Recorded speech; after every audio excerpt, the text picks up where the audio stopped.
Hey guys, this is Charlie Dizon. Alam niyo naman na isa sa nag-trend ngayon worldwide ay ang K-beauty, diba? Sobrang cute niya guys. Tingnan niyo naman, mukha siya talagang laruan.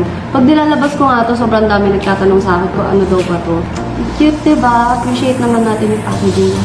Super favorite ko na talaga siya.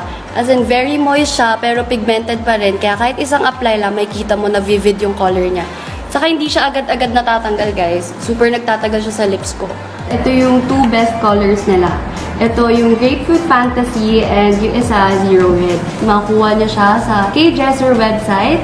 And sila lang ang meron pa nito, guys. So, kuha ko sa inyo, huwag niyo siyang palalampasin. So, guys, don't forget to follow their social media accounts and their website. And check niyo yung products nila. Ang dami pang mas maganda doon.